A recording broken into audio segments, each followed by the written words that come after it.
Hi everyone. ఈరోజు ఈ వీడియోలో మనము పివట్ టేబుల్ ఉపయోగించి డాటా సమ్మరైజేషన్ ఏ విధంగా చేయొచ్చు అనేది ఎక్స్ప్లెయిన్ చేయబోతున్నాను. పివట్ టేబుల్ అనేది ఎక్సెల్లో వెరీ పవర్ఫుల్ ఫంక్షన్ అండి. సో ఈ ఫంక్షన్ ద్వారా మనము చాలా తొందరగా డాటాకు సంబంధించిన సమ్మరైజేషన్ కానీ క్యాలిక్యులేషన్ కానీ ఇన్సైట్స్ కానీ ఫైండ్ అవుట్ చేయడానికి అవకాశం ఉంటుంది. సో మనము పివట్ టేబుల్ ఉపయోగించడానికి గుర్తుంచుకోవాల్సిన కొన్ని విషయాలు ఏంటి అంటే, ముందుగా మీ యొక్క డాటా టేబుల్లో ప్రతి కాలంకి హెడర్ ఉండేలాగా చూసుకోండి. మరియు ఎంటీ కాలమ్స్ కానీ ఎంటీ రోస్ కానీ లేకుండా చూసుకోవాలి. అంతేకాకుండా టోటల్ సబ్ టోటల్ లేకుండా చూసుకోవాలన్నమాట. పివట్ టేబుల్ ఉపయోగించాలంటే ఫస్ట్ ప్రతి కాలం అంటే లైక్ ఇప్పుడు సీరియల్ నెంబరు, డిస్ట్రిక్ట్ నేము, డివిజన్ నేము, మండల్ నేము ఇలా ఉన్నాయి కదండి. సో ఇవి మనము కాలమ్స్ అంటాము. ప్రతి కాలంకి హెడర్ ఉండాలన్నమాట. సో పివట్ టేబుల్లో ప్రతి కాలం హెడర్ ఉండాలి. తర్వాత కాలమ్స్ కానీ రోస్ కానీ ఎంటీ ఉండకూడదు. సో ఇక్కడ మనం కాలం అంటే IJKL ఇది కాలం అంటాము. రోస్ అంటే 5, 6, 7, 8 ఇలా ఉన్నాయి చూస్తారా, ఇవి ఎంటీగా ఉండకూడదు. తర్వాత మన టేబుల్ డాటా సెట్లో టోటల్స్లో అండ్ సబ్ టోటల్స్ ఉండకూడదు చూసుకోవాలన్నమాట. సో వన్స్ డాటా అనేది క్లియర్ అయిన తర్వాత, సో ఇప్పుడు నేను ఏం చేస్తున్నట్టు దీన్ని డాటా సెట్ని, ఇది నాదొక 1 డే డిఎస్ఆర్ రిపోర్ట్ అండి. 1 day DSR report. So dummy data set create చేసుకోవడం జరిగింది మీకు చూపించడం కోసం అని చెప్పి దీన్ని మేకప్ ఆఫ్ చేసుకుంటున్నాను. సో ఇందులో ఫస్ట్ ఆఫ్ ఆల్ కొంత డాటా కూడా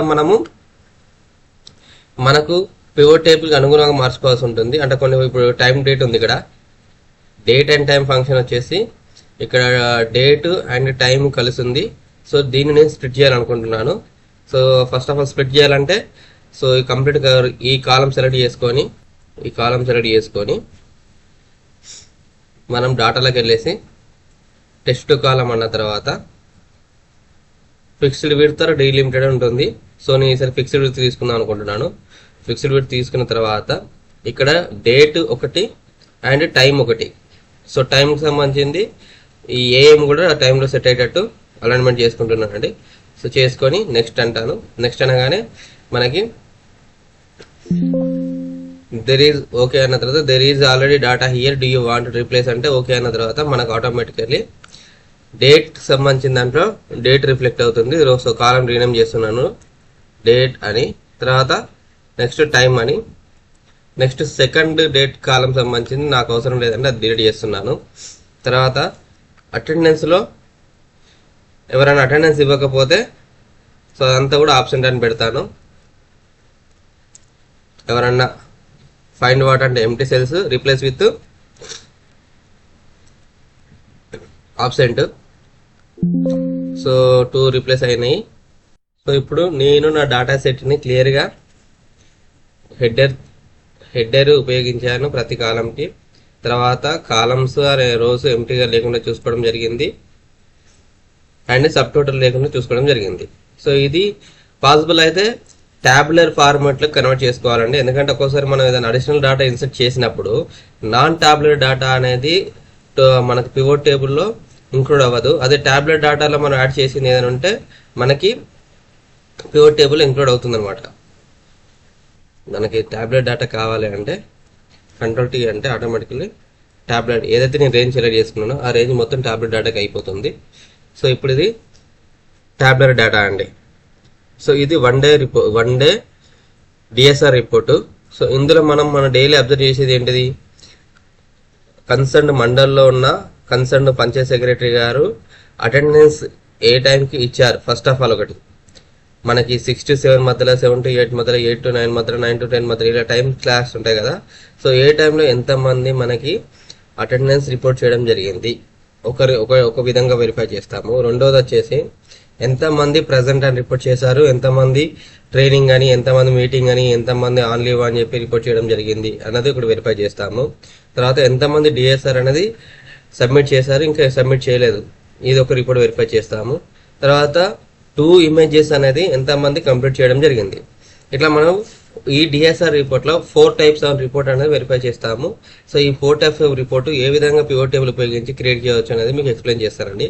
సో ఇందులో ఏదైనా ఒక మనం పివట్ టేబుల్ అంటే క్రియేట్ చేయాలంటే మన ట్యాబ్లెట్ డేటాలో ఎక్కడైనా ఒక సెల్ మీద సెలెక్ట్ చేసుకున్న తర్వాత ఇన్సెట్ మీద క్లిక్ చేయాలండి.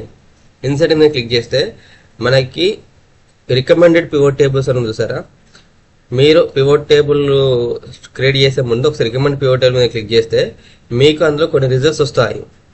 ఆ రిజల్ట్స్ అనేది మీకు ఏమైనా యూజ్ అవుతుందా లేదా చూసుకోండి.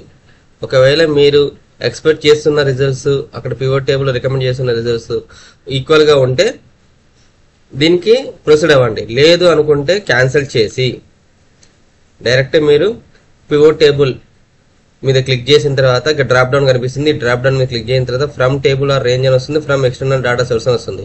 సో మనం మన షీట్లోకి వెళ్ళి క్రియేట్ చేసుకుంటున్నాం కాబట్టి ఫ్రమ్ టేబుల్ ఆర్ రేంజ్ అని క్లిక్ చేయాలి. ఇట్లా క్లిక్ చేయగానే pivot table from table or రేంజ్కి సంబంధించిన డైలాగ్ బాక్స్ ఓపెన్ అవుతుంది. ఇందులో టేబుల్ రేంజ్ అంటే ఇప్పుడు ఏదైతే మనం టేబుల్ సెలెక్ట్ చేసుకున్నామో రేంజ్ ఆ టేబుల్ సెలెక్ట్ అవుతుంది. ఎక్కడ మీరు రీప్లేస్ చేయాలనుకుంటున్నారు choose where you want to pivot table to be placed అంటే మన పివట్ టేబుల్ ఎక్కడైతే ప్లేస్ చేయాలనుకుంటున్నామో ఆ ఆప్షన్ చూజ్ చేసుకోమంటుంది. Existing work sheet or new work sheet. అంటే ఎగ్జిస్టింగ్ వర్క్ షీట్ అంటే ఇదే వర్క్ షీట్లో మనం యూజ్ చేసుకోవచ్చు, లేదు కొత్త వర్క్ షీట్ క్రియేట్ చేసుకోవచ్చు. సో 99% మీరు న్యూ వర్క్ షీట్కి వెళ్ళిపోండి. సో న్యూ వర్క్ షీట్ మీద క్లిక్ చేయగానే ఓకే అనగానే మనకి పివట్ టేబుల్ సంబంధించిన షీట్ క్రియేట్ అవుతుంది. ఇక్కడ షీట్ 11 అనేది కొత్త షీట్ అండి. ఈ షీట్ 11కి సంబంధించిన దాంట్లో పివట్ టేబుల్ ఫీల్డ్స్ ఉంటాయి. సో ఇందులో ఫిల్టర్కి సంబంధించిన ఒక ఫీల్డ్ ఉంటుంది, కాలమ్ సంబంధించిన ఫీల్డ్ ఉంటుంది, రోస్ సంబంధించిన ఫీల్డ్ ఉంటుంది, వాల్యూ సంబంధించిన ఫీల్డ్ ఉంటుంది.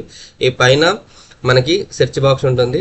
తర్వాత ఇవన్నీ ఆప్షన్స్ అనమాట. ఈ ఆప్షన్స్లోకి వెళ్ళి మనం ఏదైతే పివట్ టేబుల్ కావాలనుకుంటున్నామో అంటే సమ్మరైజ్ చేయాలనుకుంటున్నామో కాలమ్స్ హెడర్స్ అనేది రిఫ్లెక్ట్ అవుతాయి.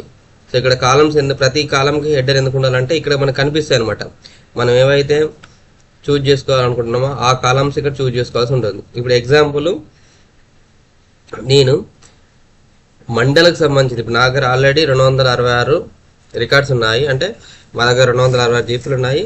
యావరేజ్గా నేను 20 జీబీస్ తీసుకున్నానండి. జస్ట్ ఫస్ట్ ఒక అబ్స్ట్రాక్ట్ చేయాలనుకుంటున్నాను. సో అబ్స్ట్రాక్ట్ అంటే మండలం పేరు నెంబర్ ఆఫ్ జీబీస్ ఎన్ని అని తెలుసుకోవాలనుకుంటున్నాను. సో అదే విధంగా చేస్తాను చూడండి. సింపుల్. ఇక్కడ మండలం మీద క్లిక్ చేయాలి. క్లిక్ చేయగానే బై డిఫాల్ట్గా ఇక్కడ రో ఫీల్డ్ యాడ్ అయిపోతుంది. రో ఫీల్డ్ యాడ్ అయిపోయిన తర్వాత నెక్స్ట్ పంచాయతీ నేమ్ మీద క్లిక్ చేసిన తర్వాత ఇక్కడ మనకి పంచాయతీ నేమ్ కూడా రోల్ యాడ్ అవుతుంది. అయితే మీరు అవుట్పుట్ అనేది మీరు ముందే ఎక్స్పెక్ట్ చేసుకోవాలి. మీకు ఎలాంటి అవుట్పుట్ కావాలనుకుంటున్నారు అనేది మీరు డిసైడ్ చేసుకోవాలి. మండలంలో ఉన్న నెంబర్ ఆఫ్ జీబీస్ ఎన్ని అని మీరు తెలుసుకోవాలనుకున్నప్పుడు సో ఈ పంచాయతీ నేమ్ రో నుండి వాల్యూలో కన్వర్ట్ చేయండి. సింపుల్గా మండలంలో రో వచ్చేసి మండలం నేము, వాల్యూస్ వచ్చేసి count of panchayat names. So ఇక్కడ చూడండి. సో ప్రతి మండలంలో యావరేజ్ 20 జీబీస్ ఉండడం జరిగింది. ఒక 14th మండలంలో మాత్రం 6 జీబీస్ ఉన్నాయన్నమాట. సో మనకి ఈ విధంగా కౌంట్ అనేది అంటే నెంబర్ ఆఫ్ జీబీస్ ఇక్కడ రీనేమ్ కూడా చేసుకోవచ్చు మీరు. సో మండలం పేరు నెంబర్ ఆఫ్ జీబీస్. ఓకే, ఇట్లా ఒక పివట్ టేబుల్ సెలెక్ట్ చేసుకున్నాము.